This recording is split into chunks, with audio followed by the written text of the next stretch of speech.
Welcome to the ABC Podcast. Always be cool. The show where your hosts, DC and BK, showcase your local business and real estate pros going gangbusters in leadership, community involvement, and just being cool.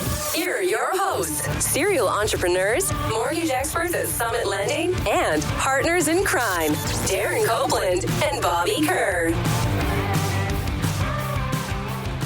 All right, everybody, it's the Always Be Cool podcast, hanging out with Bobby Kerr and Darren Copeland. What's up, everybody? At the Summit Lending Studios, hanging out with just an incredible guy, somebody we've known for a long time, Mr. Willie Wilson. Take it away. Right, DC. here we go. Okay, born July 9th, 1955, from Montgomery, Alabama, moved to Summit, New Jersey when he was 7 years old.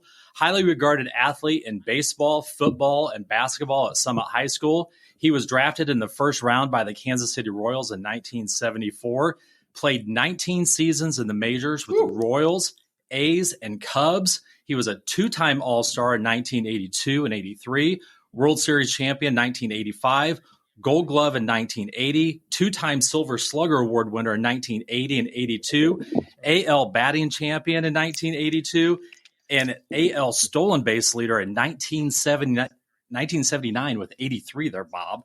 Also, Kansas City Royals Hall of Famer. Willie had 668 stolen bases in the major leagues, which is 12th of all time. Crazy. What's even better, number 4 all time in the American League alone, just behind Ricky Henderson, Ty Cobb, and Eddie Collins.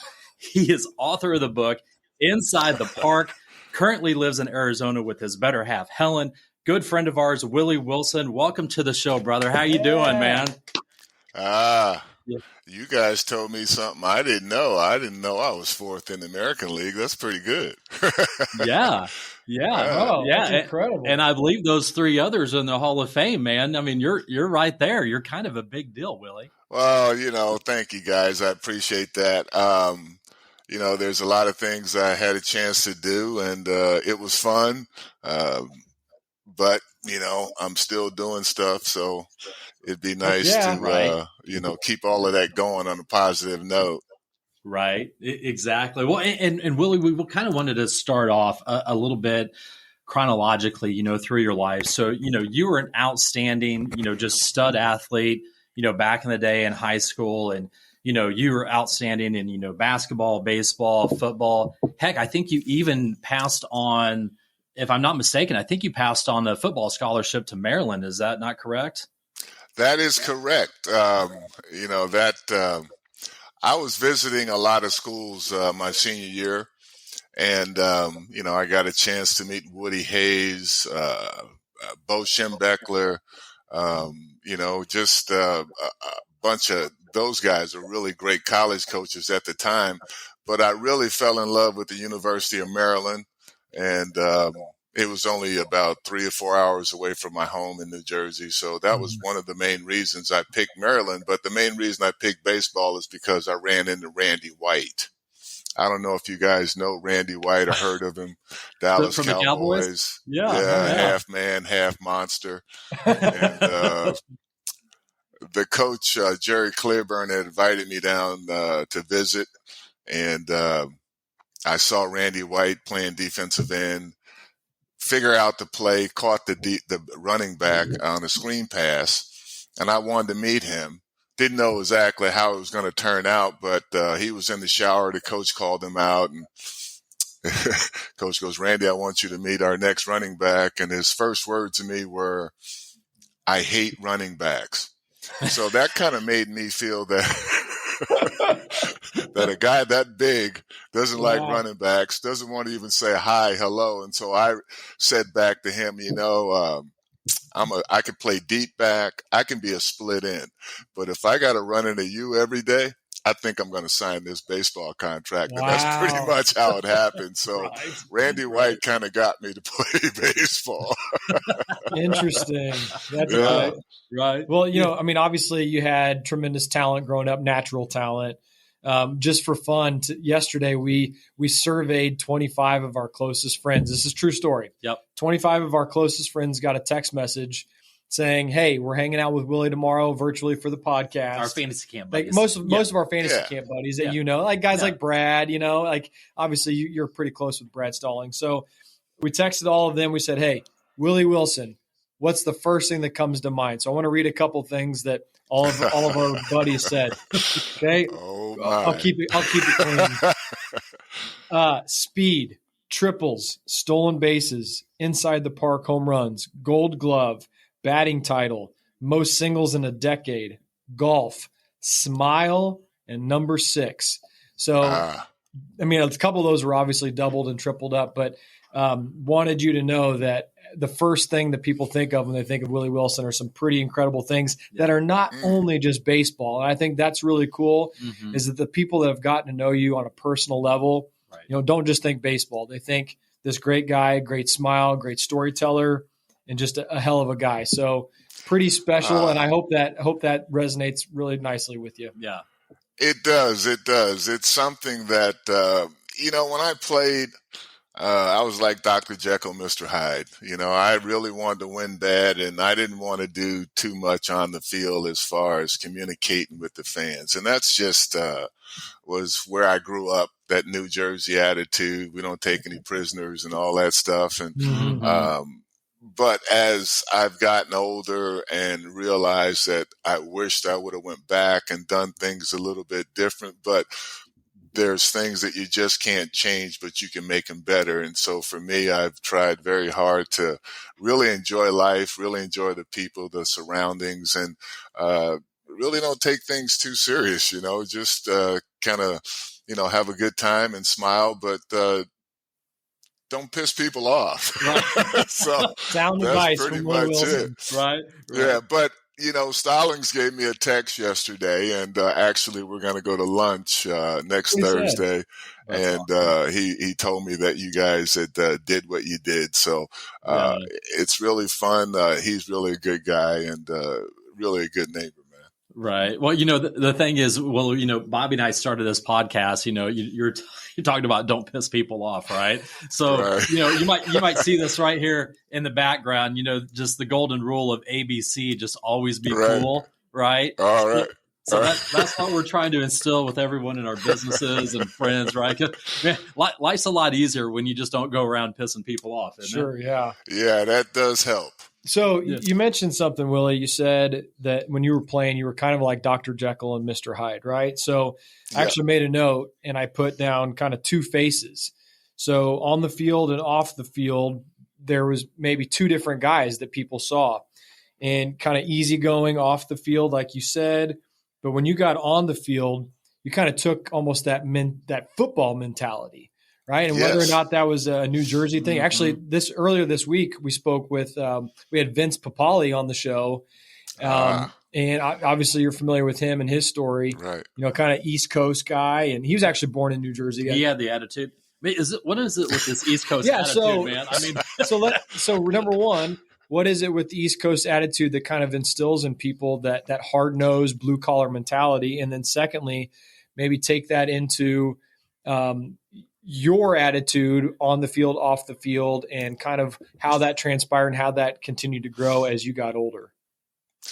Well, when I first got to Jersey, I was coming from Alabama, right? And got in. I think I was there 2 days and got into a scuffle because I talked funny with an accent.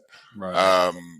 It was just always fighting for stuff, always fighting for an inch in New Jersey, and everything was fast. It was moving, and if you wanted to win, if you wanted to succeed, that was the attitude, and that's the kind of way you dealt with stuff back there. I'm just going to go full speed ahead, and back in the East Coast, it's very vocal. Right. They like to yell things at you, and being an East Coaster, I'd yell back stuff at you. You're going to challenge me, I'm going to challenge you. It was crazy when you're young. I realize now I'm 67. That was really crazy, but that's how I survived going through those years. New Jersey was just that kind of way, and so when I got to playing, I first came to the minor leagues. I was number one draft choice for the Royals. When I got to the academy, I walked in there and everybody was kind of staring at me going, why are you number one? And so it was another fight. I'm trying to do this. I'm trying to do that. And I was a catcher in high school, so I didn't really know how to play the outfield. And so I had to learn to do that. So because I think I had that kind of attitude, it really made me like practicing. I love practice. I don't know why people talk about not practice, because if you can do it in practice, you can do it in the game. Right. So I would practice stuff. And, that's where I think it got me to be where I was, because I like practice. But then on the field, I had Amos Otis, John Mayberry, Hal McRae, George Brett, Dennis Leonard, all those guys above me, but those guys had won before I got there. And so I just took my mentality, because I wanted to go a little bit farther. I wanted to win a World Series. So my attitude was, I'm not taking any prisoners on the field or on our team. And so they had to calm me down a little bit my first few years. I can still remember Split looking at me as I'm yelling at a pitcher from the dugout, and he's been there for years, and here's this rookie just yelling at people. So I had to calm down, man, and figure out that the football mentality that I had for about 5 years, man, it was every day. And then after a while, I couldn't really concentrate that hard every day to have that mentality. So I just tried to enjoy the game. Right. Well, Willie, we always like to talk about in the show, we like to talk about, leaders and mentors that folks have had in their past growing up. And, it sounds like having that East Coast kind of chip on your shoulder, always trying to have to prove yourself. But talk a little bit about, was there one or two people in your life? Because I believe you were really close with your auntie who helped, raise you. Did she instill some of that, toughness inside you that, hey, you need to go out there and prove this, Willie?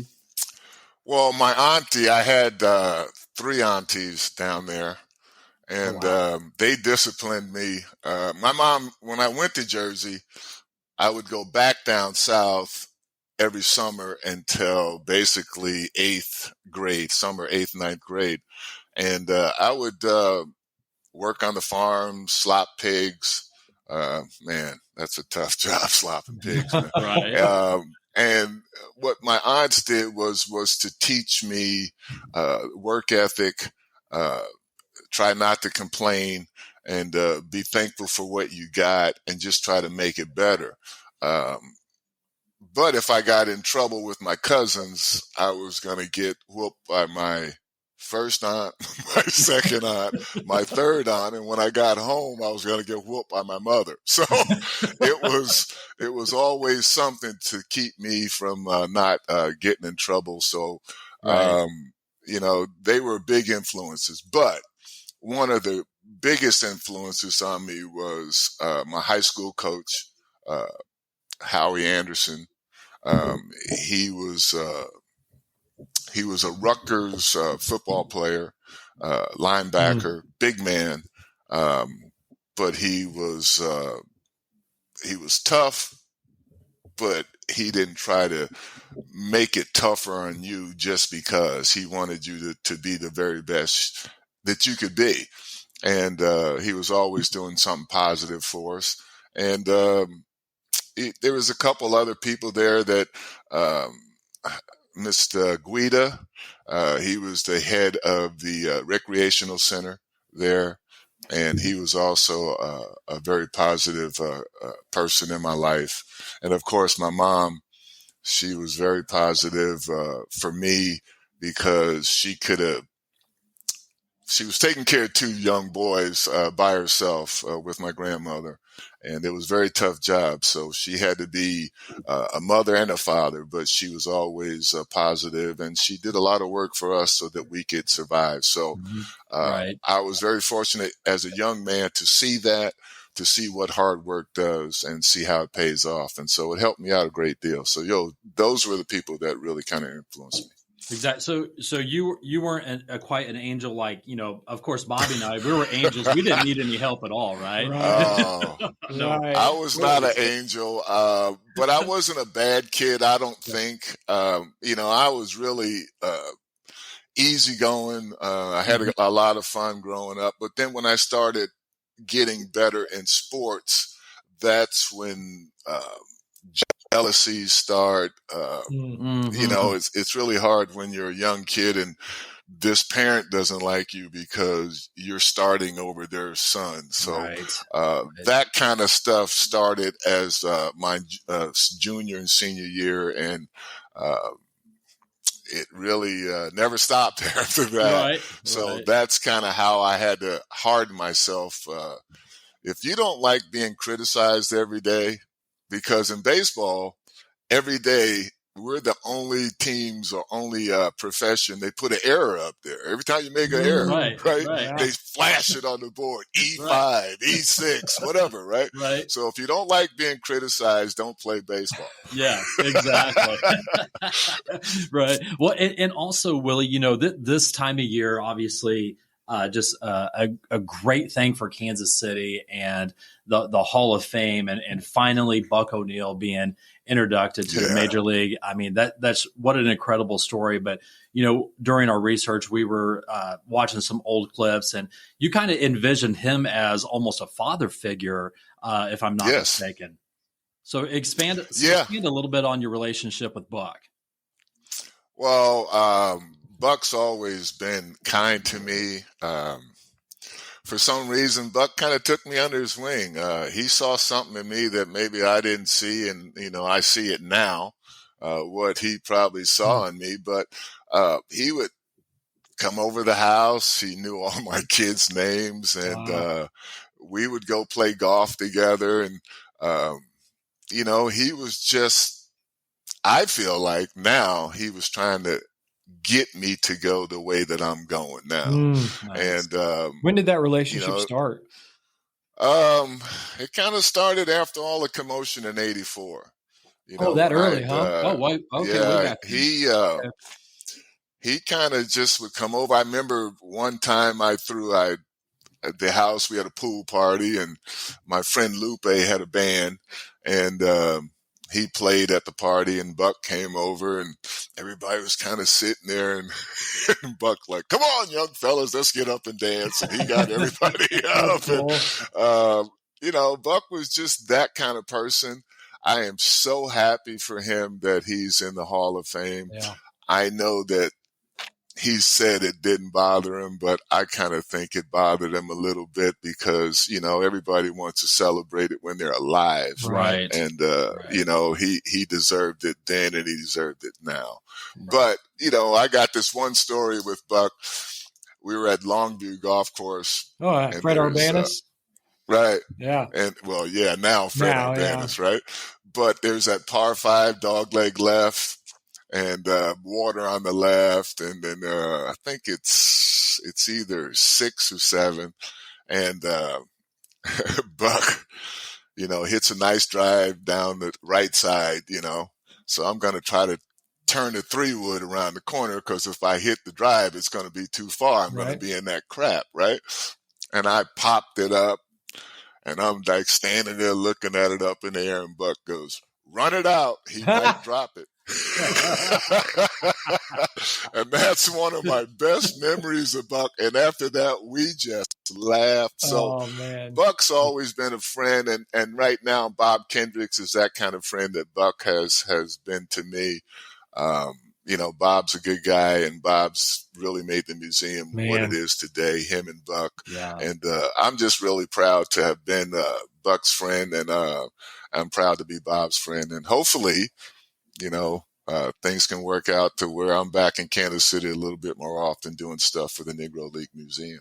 Yeah, that would be fantastic, man. Well, I mean, what a blessing for Buck to, be in your life, in the early 80s, because I know there was some things going on during that time. So you mentioned a lot of things. A lot of it's things. all out there, man. It's all out there. Well, it's a lot of things. We appreciate you bringing it up. You said the commotion of '84. So, the listeners of the show, we had Willie Aikens on last week, and he spoke.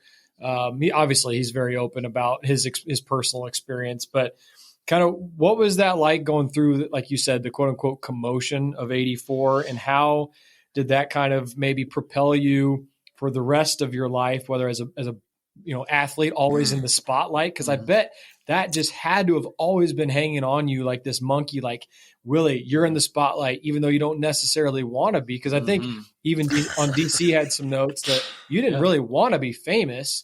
And so maybe to deal with some of those things, that's what brought you to that commotion, like you said. So maybe just speak a little bit about that. Well, I think that the guys now coming up through the minor leagues, first of all, they get people that can teach them how to deal with what's going on in the major leagues, which is something that we didn't have in the 70s, mid 70s. Right.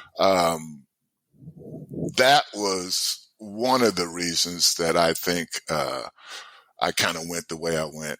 The other reason was I didn't want to be famous. I just wanted to play ball and go home. Right. That's all I wanted to do. You didn't want to do interviews and all that. Yeah, I didn't want to do none of that. Yeah. I just wanted to play ball, win, and go home. Yeah. And so that's what I'm saying. In the minor leagues, these guys are used to dealing with and how to deal with. And so that became a problem for me because I didn't think I was any more important than anybody else. I just played ball. Right. To me, a teacher was more important. A policeman was more important. A fireman was more important. And most of all, your parents were more important than me. But that's not how it is. And I kind of understand that now. And, but it was really kind of a hard thing for me to deal with when people are coming up to me and asking for autographs, and I'm like, really? Like, you really want mine? And so I didn't know how to deal with it. And then I became kind of angry at it because I wanted to go home. I just wanted to go home. I wanted to see what was going on there, and I wanted to be with my kids, and it was taking time away from my kids. So I didn't know how to manipulate the time and all that kind of stuff. Right. But I do now, and the kids are grown, so I don't even worry about it. But I got into it because it was everything it was the 80s. Sure. And I'm basically just saying, it happened, we did it. Yep. And, I felt like we weren't the only ones, but we were in the spotlight. Right. And so when that happens, you really don't know how to handle it because it was something that, you were doing for fun. And so, when I got caught, it was more so that winter, I was like, okay, I'm not going to do this anymore. I'm just not going to do it. And so I didn't. Right. So that whole winter, I was cool. Summer, I was cool. And then the late Al Cowens. You guys remember Al Cowens, right? Absolutely. The late Al Cowens, which I took his position when he got hit in the jaw. So I felt like I owed him a favor. And this is all true. I'm not making this up. You felt like you owed who a favor? Al Cowens. Okay. I felt like I owed him a favor because he had asked me, did I know anybody who was selling the drug? Okay. So I called the guy, and the guy says, no, I don't have anything. And he said, who is this, Willie Wilson or Willie Aikens? And that's how I got caught, right? Okay. And I was like, so the phones were being tapped? Is that? Tapped. Yeah. The phones were being tapped. Okay. So, I told him no, and then that was it. And then a month or so later, went to Yankee Stadium. I dove for a ball, hurt my shoulder, and it might have been the Pine Tar game.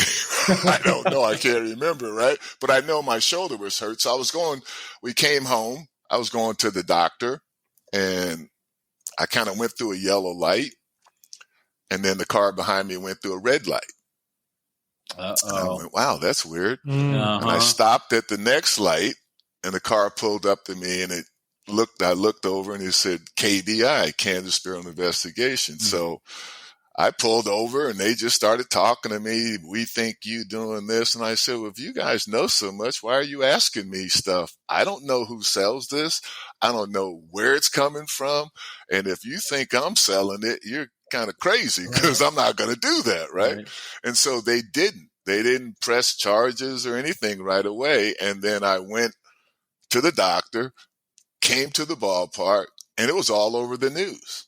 Somebody had leaked it, right? Oh, gotcha. And I'm riding in the car, and it says, I'm listening to the news, and it says, one of the Royal superstars is being arrested. I'm like, who is that? That's what I'm saying to myself, right? Who the hell is that?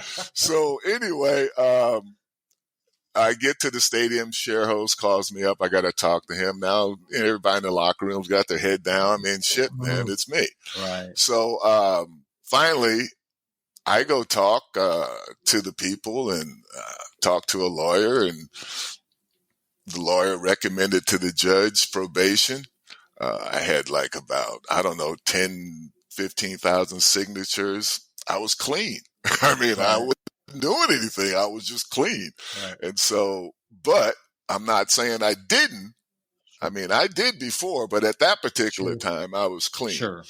So we messed around, and then got to the judge, and we got to court, and they had already sentenced Vida, but he was being delayed. So it was between me, Willie Aikens, and Jerry Martin. People don't really remember Jerry Martin. Right. So I was the first one to go to trial. And so when the judge says to me, he goes, I know that the DA recommended probation. I know that you have all these signatures. He goes, but I got people downstairs that have committed murder who don't get this much of attention. And then he goes, so I'm going to give you a year in jail. And that's all I heard. Oh, wow.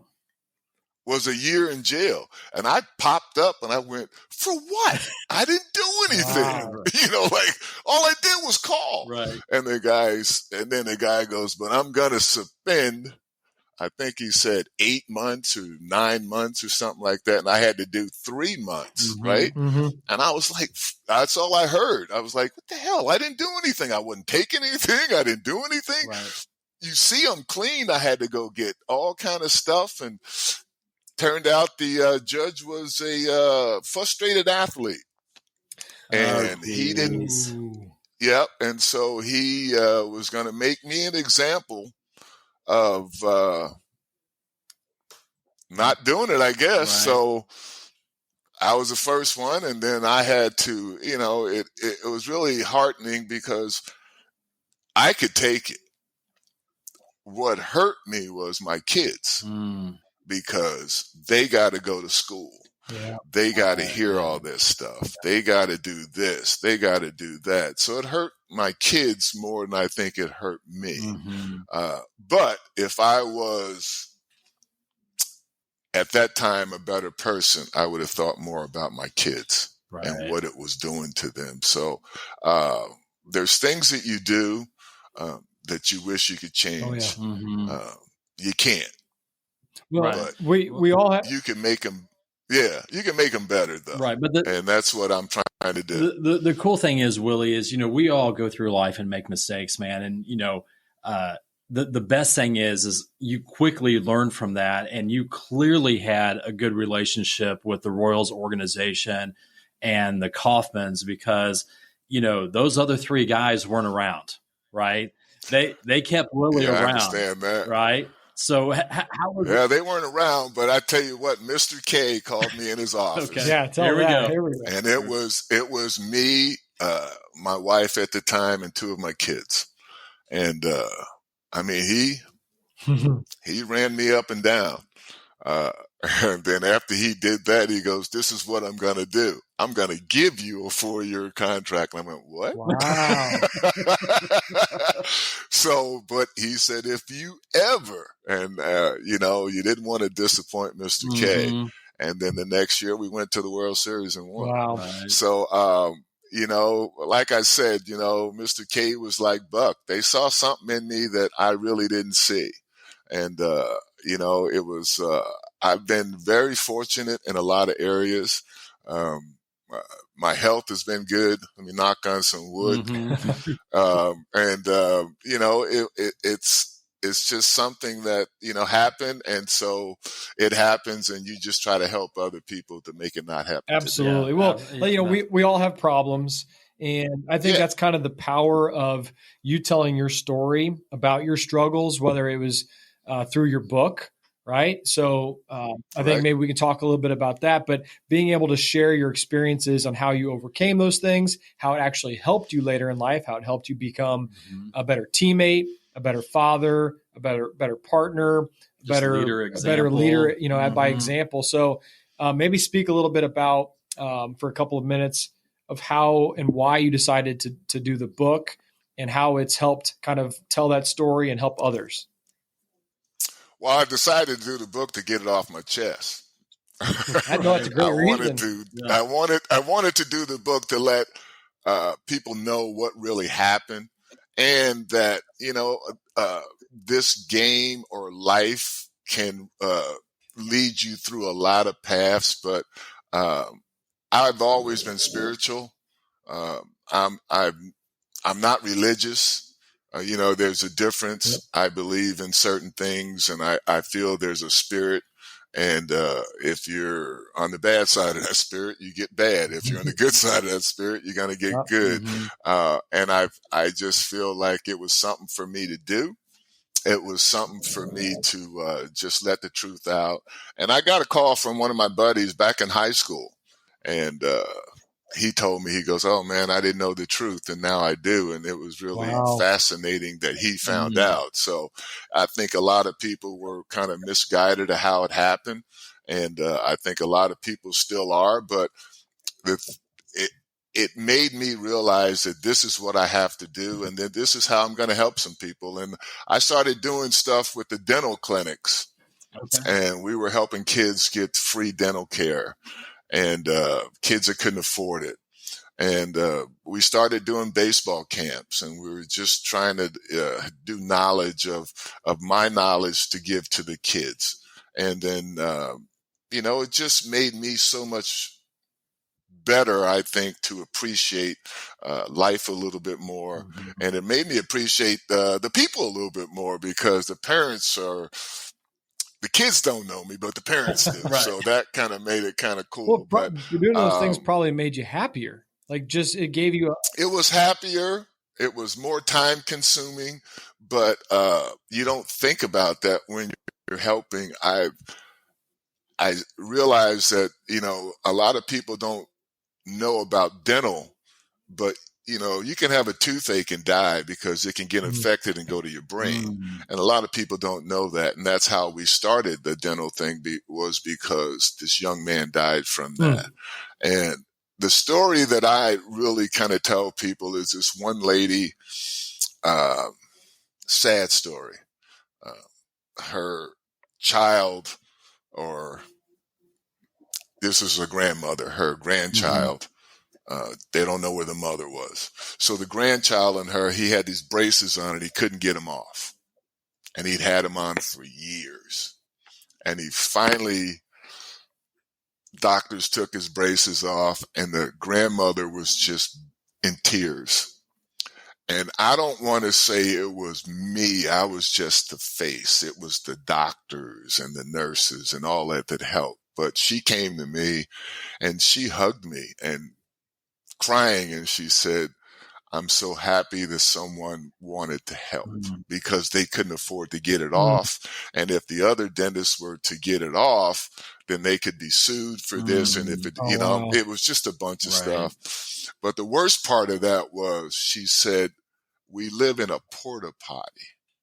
Like a legit outdoor restroom?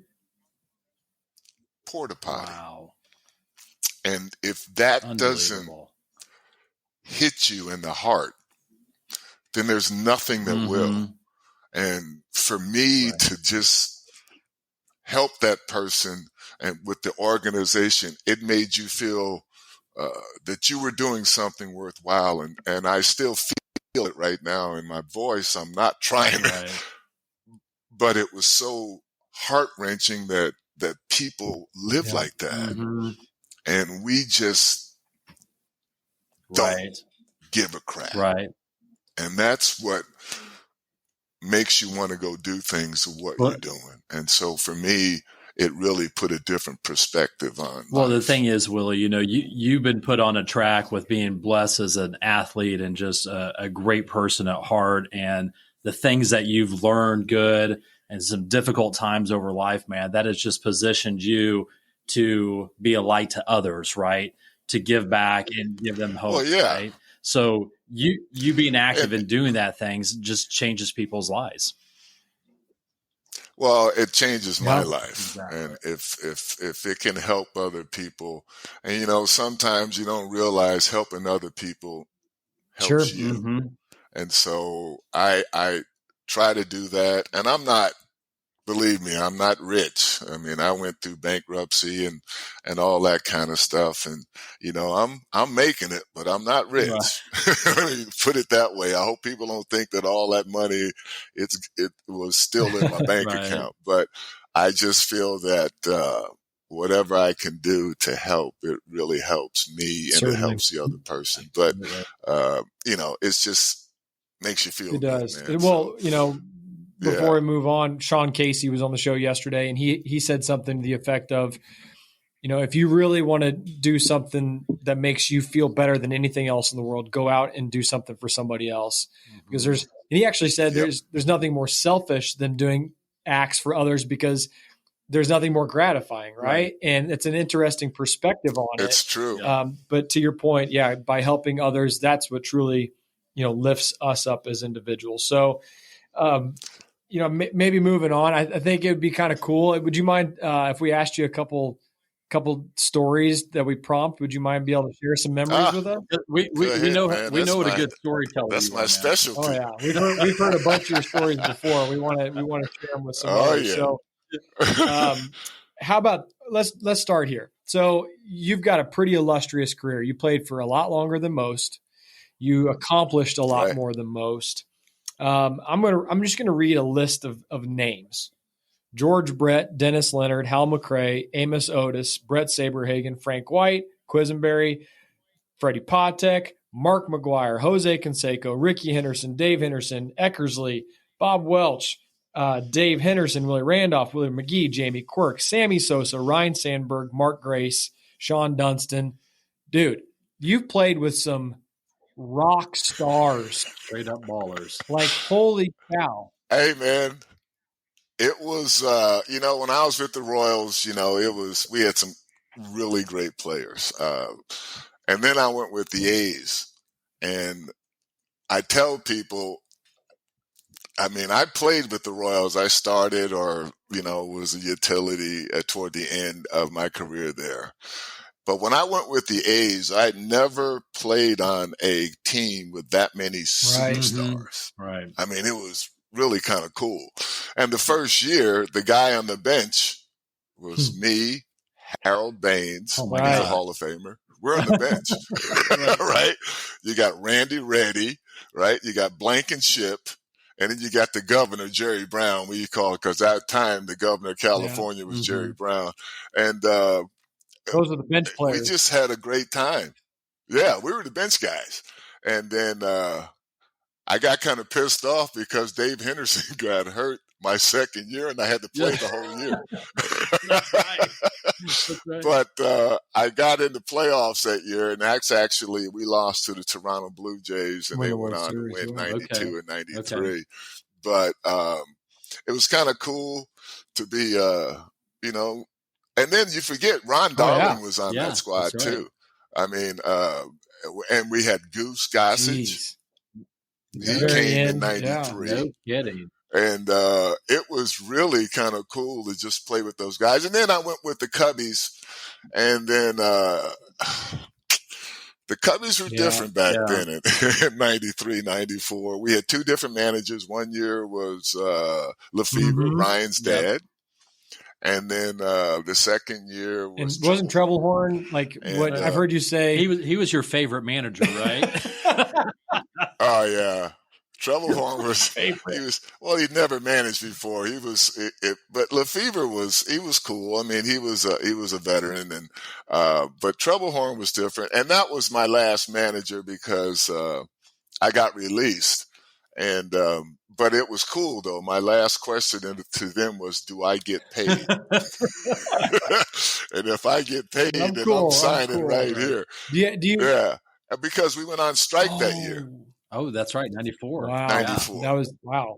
Right. So I was happy not to go on strike, and I just drove my stuff back home after I cleared waivers, and I kind of went through the Midwest, and I kind of remember my career starting in Waterloo, Iowa, just, going through back to Kansas City. So it was kind of a memorable drive. That's cool. But yeah, it was kind of cool, man. Those guys are cool. I had a great time, man. It was kind of cool to be around those kind of guys. Do you have any like a quick story that you could tell about those A's teams that were just so star-studded? Oh God.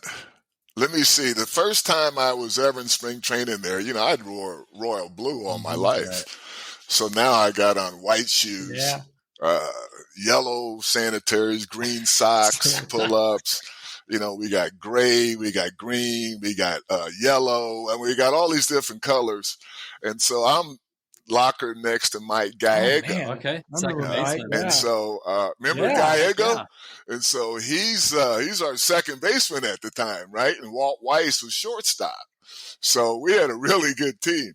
So Ricky comes in. Him and Jose were bidding for who could come in right before a deadline, like last. But it was unbelievable. So Ricky comes in and Jose comes in, and Ricky comes in the locker room, and Ricky starts. That was the first time I heard Ricky start talking about in third person. Yeah, third person.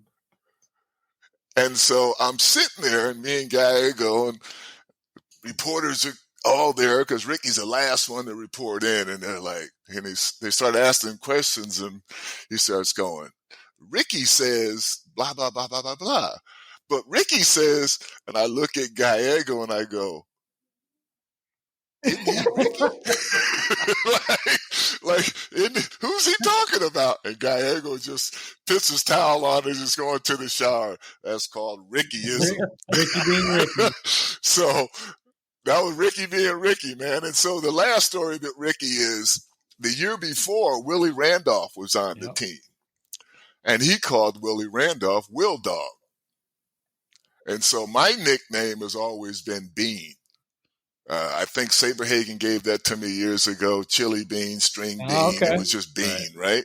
So everybody calls me Bean. And so Rick starts calling me Will Dog. And I go, Rick, my nickname's Bean. He goes, well, you're Will Dog to me because Willie Randolph was Will Dog and your name is Willie, so you're going to be Will Dog. So every time he sees me, he get Will Dog. So that's my name with Ricky, and everybody else is Bean. Well, so Jamie Quirk was on the show a couple of weeks ago, and he was on. He was on that team, and he told a Ricky story, and he said that his locker was directly next to Ricky, and for the entire season. Jamie said, I don't think Ricky knew who I was the entire season. Didn't even talk to him. Didn't know his name.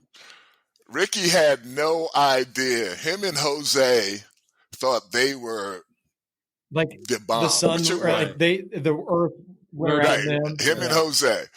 And so one day, Tony comes in, and it's Saturday. Every Saturday, Jose had a migraine headache. Every Saturday, man. No matter where we were, he had a migraine. So Tony goes, this next 2 weeks, him and Ricky decided they didn't want to play.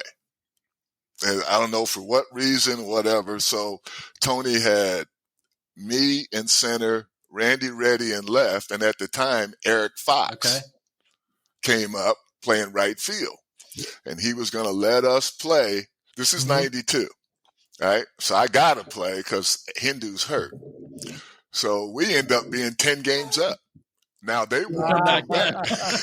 Right? So Tony says, all right, so when you come back, if you come back, after the All-Star game, you have 1 day of a migraine, and I'm going to get rid of it. First Saturday after the All-Star break, boom, Jose has a migraine. And we're out there, back in those days, you come in through the center field in Oakland, right? And we're out there catching fly balls, and we just see him walking through. So now the August is, the trade day, right? They're going to trade people. 8:59 West Coast time, which is almost 12 East Coast. The phone rings in the dugout. Yeah. So it's like Tony goes, click. Jose's on deck. He goes, Jose, come here. And he goes, Blankenship. And Blankenship thought he was released. He goes, oh, I'm released. He goes, no, go hit for Jose.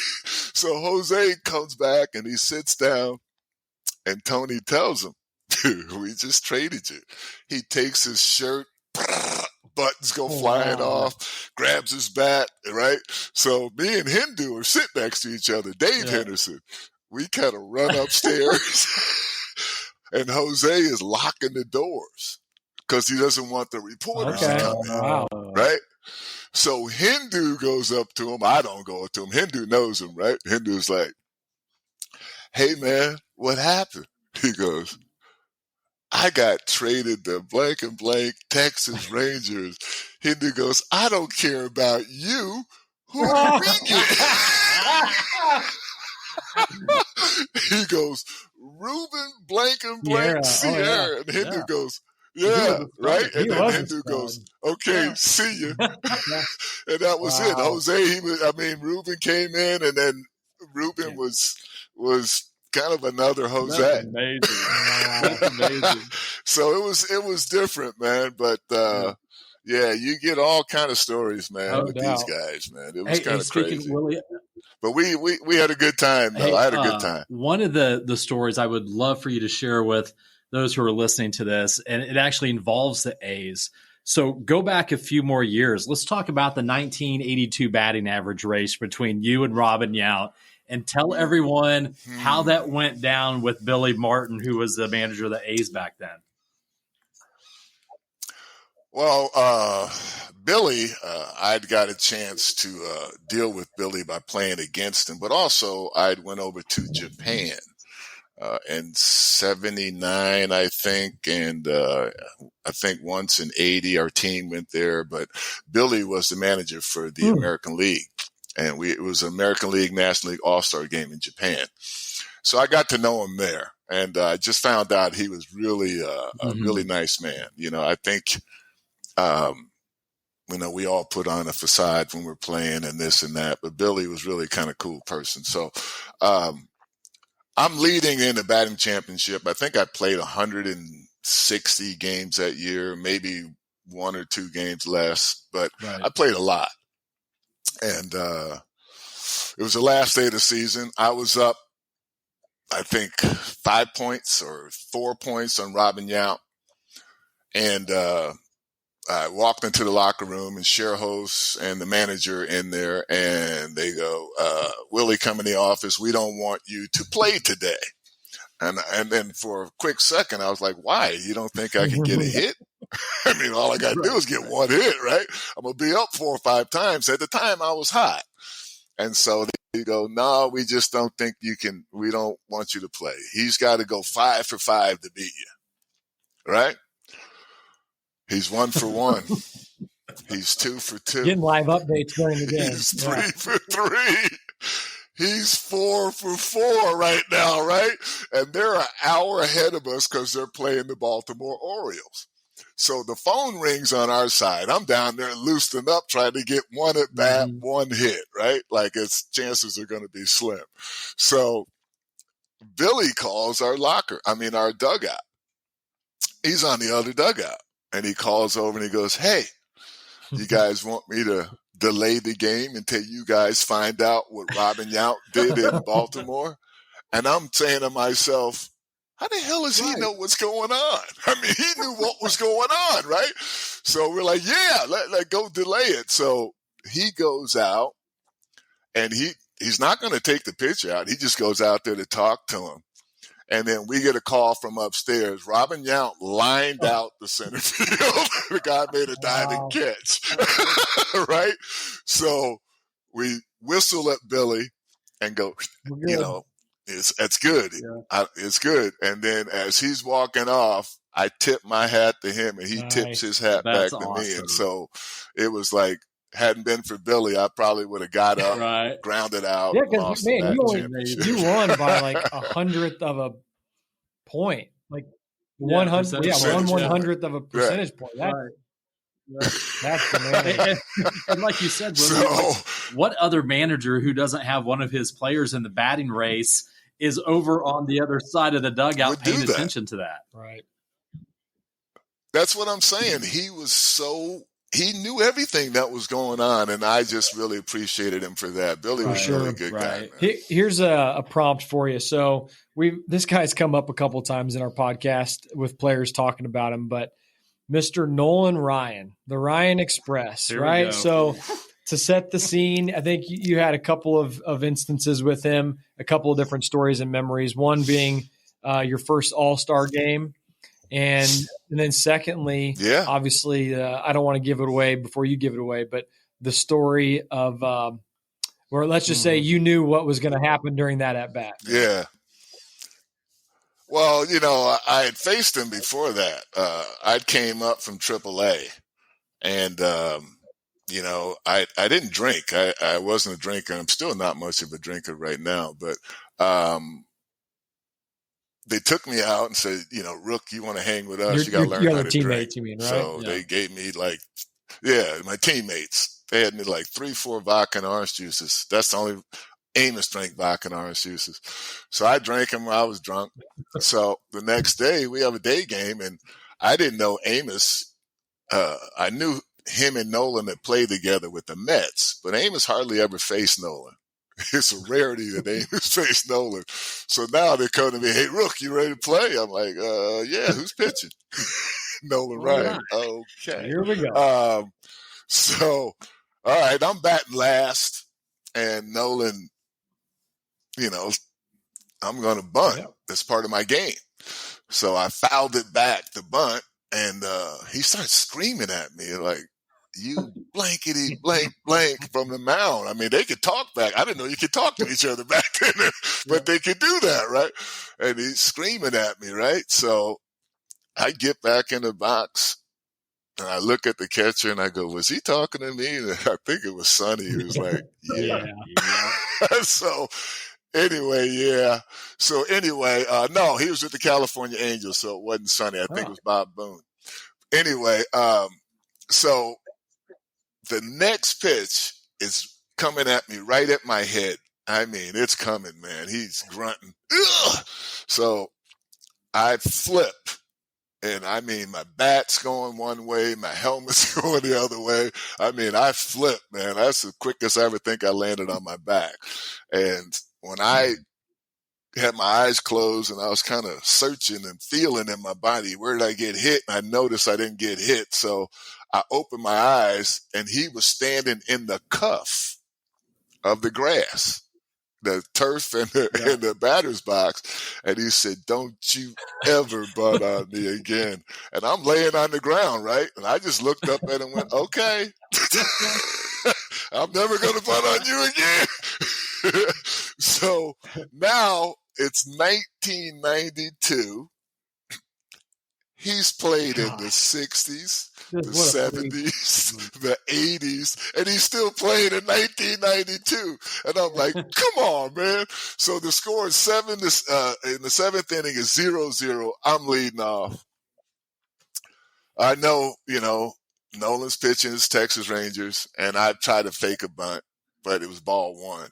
And he starts yelling the same crap he was yelling at me when I was a rookie, right? Now I'm in my 30s. I'm like, screw that, right? I don't let it bother me.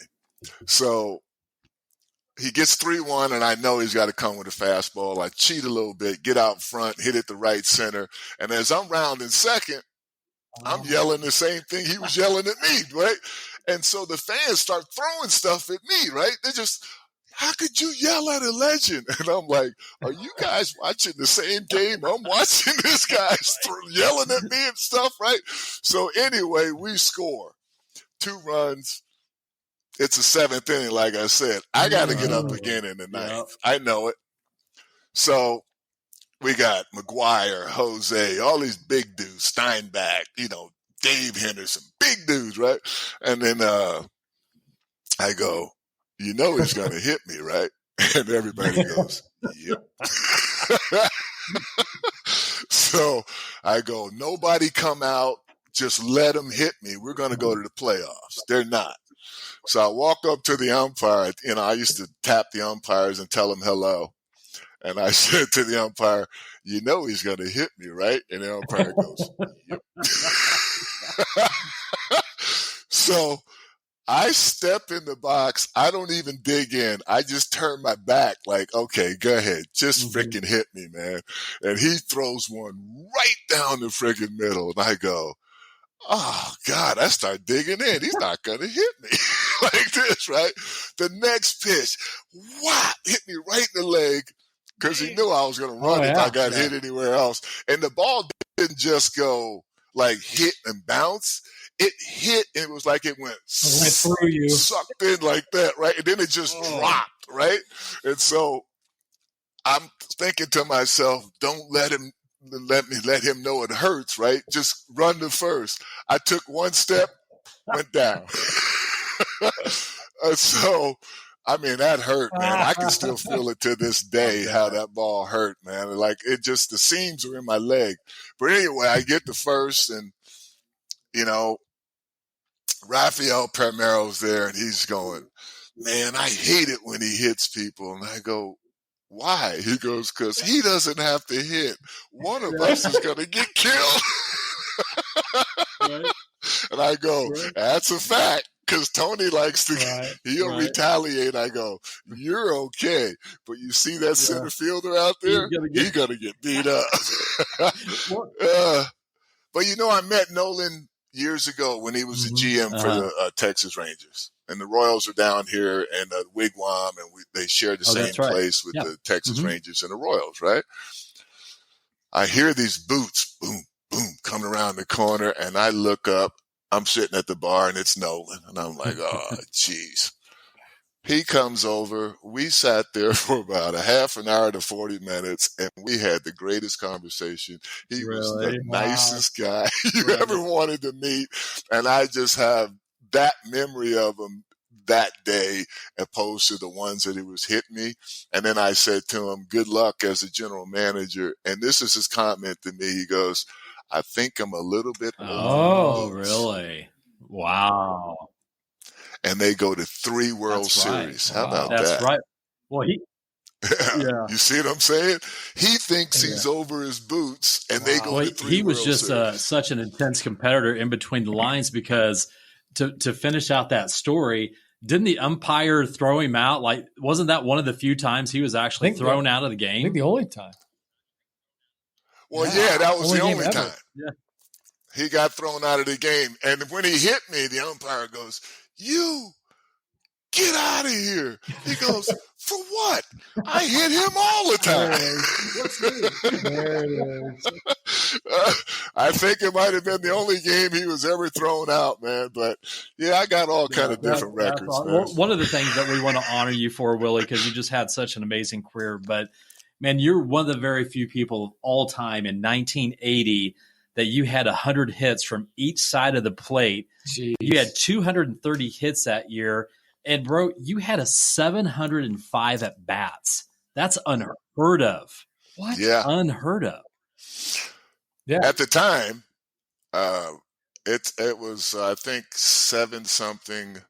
I think it was Dave Cash had the record a long time ago. But I think that record's been broken now by a few people. But as far as the at-bats are concerned, the 230, that's been broken by a few people too, but I don't think it's as far as the switch hitter's concerned.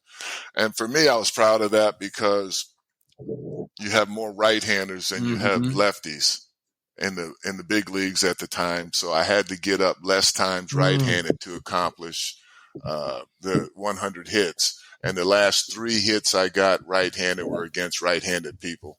And they were all sliders. Wow, right. So that I bet made me feel pretty good that I could hit those babies if I needed to. But yeah, it was different then. I was new. And, they were challenging me a lot with fastballs and sliders. They were kind of treating me like I was in the National League and it was an American League. And then as I got older, they started dropping them curves and change ups and all of that kind of stuff. So, split fingers and stuff. So it became a different kind of way they pitched to me. But in the beginning, they were just trying to challenge me and I wasn't missing too many fastballs. Right. So talking about kind of you kind of changed the landscape for a lot of players like you, but like today, sports science is more prevalent than ever, right? So right. The ability to, with sabermetrics or measure the human body and what people are capable of, like you just look at ball players, whether it's football, baseball, basketball, you look at ball players today, physically, it's a different type of body than what it was in the 70s and 80s. So with that being said, like guys are bigger, stronger, faster. Why do you think, and this is again, with your perspective as a stolen base leader, why, when the players are faster, why are we seeing fewer stolen bases in today's game? Because it's just not there. Right. It's there. They just don't want to do it as much because I think they're stressing more so home runs, 2-run, 3-run home runs. And but as a fan, which I am now, I am kind of bored with the game because there's so many strikeouts. As a fan, we don't have the hit and run anymore. We don't have the steals, or you do have the first and thirds, but guys are hitting so many home runs. You got a close play at second because they're watching the ball. And I see, it's the fundamentals that bug me. And because I had to learn how to play outfield, I just see so many different fundamentals that they don't do. I saw a guy the other day for the Philadelphia Phillies. Ball hit off the wall. He went with his glove to pick the ball up. He missed it with his glove and then had to go back and pick it up again with his glove and his hand. Now, I'm thinking just if you work on the fundamentals and the ball's standing still. Like it wasn't rolling much. So a thing like that is you don't use your glove at all. Right. You take your whole hand and go on top of the ball. So that way that you don't miss the ball by just 3 fingers, you just grab the whole ball, then you maneuver it as you're about to throw. I just see so many different little things there, like if the ball bounces to your left, if the ball bounces to your right, if it's high, if it's low, as soon as you get the ball, you just take it, throw it to your base because you've already thought of that before it happens. I see so many guys hesitate and double pump. It's just, to me, the fundamentals aren't there, and they don't care about stolen bases. They care about the analytics, and they care about whether they can get a 2 or 3 run home run, and you lose a game 2-1 with a man on third when all you have to do is make contact. You see what I'm saying? Right. So I wish they would put the stolen base back in. I wish they would run more. I wish they would have contact play at third. Contact play is just, you got a man on third, just hit a ground ball, take off. Make them make a perfect throw. But I think these young managers are with young players and they don't have any veteran guidance. And that's all because they're trying to relate to the young player. Right. And I hate to be that old guy. Right. I don't want to be that guy on your line, get off my line, stuff like that. Right. But what I see from the Royals is pitching. Yeah. I mean, I don't care how good your offense is. If you score 8 and give up 9, it's your pitching. Yeah, it doesn't matter. You got to have the pitching. You got to have pitching. And if your pitching's bad, then you better have good defense. And if both of them are bad, you're going to lose games. And that's what I see the Royals are doing. I love the Royals. Yeah. I mean, I root for them every damn day. But I hate sitting here, and I would love to just give my little bit. But since 1984, I don't get the little bit. And I made 1 year as an outfielder and didn't get the Golden Glove. So I think all of that happened to me in 84 combines to why I'm doing other stuff instead of the stuff I want to do with the Royals. Right. No, that makes total sense. Well, the one thing that we want to hit on, because we want to be mindful of your time, Willie, is you're talking about leadership in the clubhouse, right? Mm-hmm. So take a minute, because I know a lot of our players like yourself, young guys coming up in the 70s, but we had this gentleman, Hal McRae, who came over from the Big Red Machine, right? who was like that clubhouse leader. So tell us a little bit about how his leadership style was in the clubhouse. It was different. If you couldn't take criticism, and in our game, you're going to get criticized all the time, but you hate to be criticized by your own teammate. Mm-hmm. But Hal didn't really care, because his main purpose was to win. And I can tell you right now, as good as George was and as good as he could play, he would tell you Hal was his leader. He was the one that he did. Wow. Yeah. Tell you this and tell you that. Hal would here's the story. I thought I was hurt one day, and then he would get in the big basket with all the clothes in it, cover himself. He'd have on a sergeant's army jacket, and they would push the bucket all around the clubhouse. And if it stopped at your locker, you knew some stuff was going to happen, right? And he would pop out and he'd shoot you with the rifle. You can't help us. Oh. Why are you here? What are you doing here? You can't help us. So he goes right to your heart, to your manhood, right?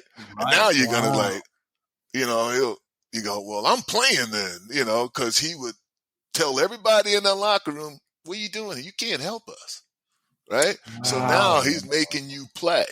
And he would do stuff to where, if you look at that playoff game in 77, when he took out Willie Randolph. Oh, yep. All right. Base pass. He told Freddie was on second. He was on first. And he yelled to Freddie, when I take him out at second, you go home. And as you see the play, he took Willie Randolph out, wrapped his arm around him, and pointed to Freddie to go home. Wow. Now, you're looking at this guy, he's in his 30s. You're in your 20s. If I can do it, you certainly can do it. Mm-hmm. So that's why everybody followed Hal. Right. And if Hal was running and doing, everybody else did the same thing. And then because he came from the Cincinnati Reds, who were pretty daggone good, and they knew how to win, we just accepted it. And he would get people so mad at him. And if you were a utility player, he would say, and you want to fight him, right? I want to fight you. He goes, I don't fight utility players. And the guy couldn't do anything. He still wanted to fight you. Like, I don't fight you. You ain't starting. I don't even fight you, man. That's hilarious. Talking about Hal was going straight for the heart, man. Oh, he went right there. Wow. I tell you. So, amazing. Willie, before we wrap up here, I think it's kind of a cool story and fitting, because some of our listeners in our fantasy camp group especially helped out with this. But Would you mind sharing the story for a couple of moments about your World Series ring and how that came to be? Because it's a really, really special story. Well, there's a lot of help in that story. Right. I had a business venture, went bankrupt, and I had to sell my ring.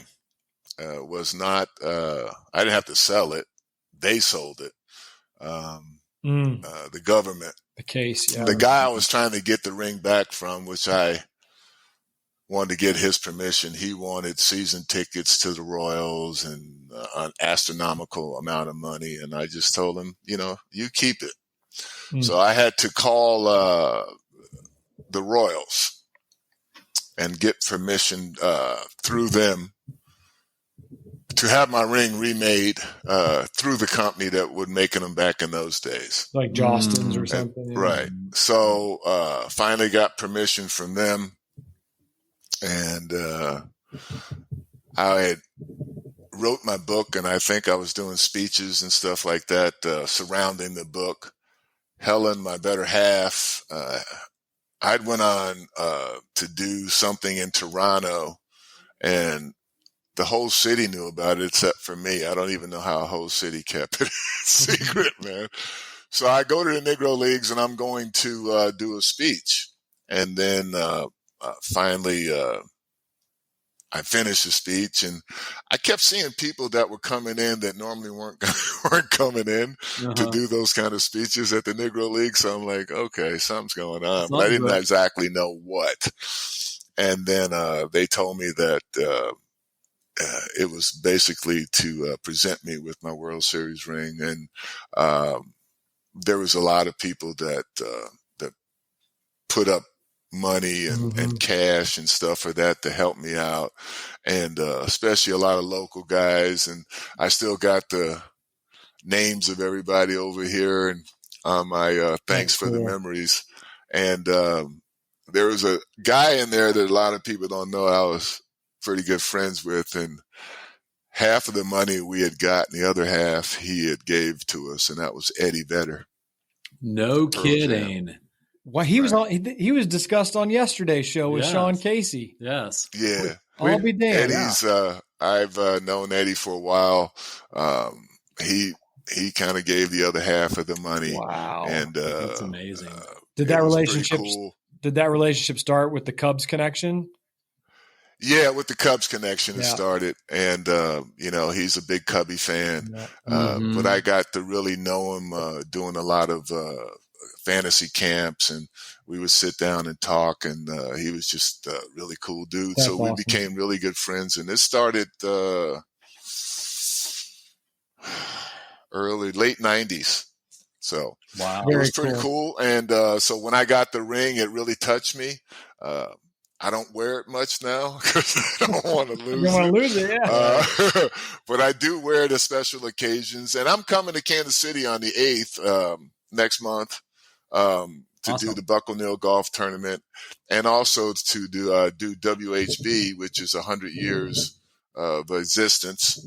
Nice. And so I'm going to help them out, do the stuff.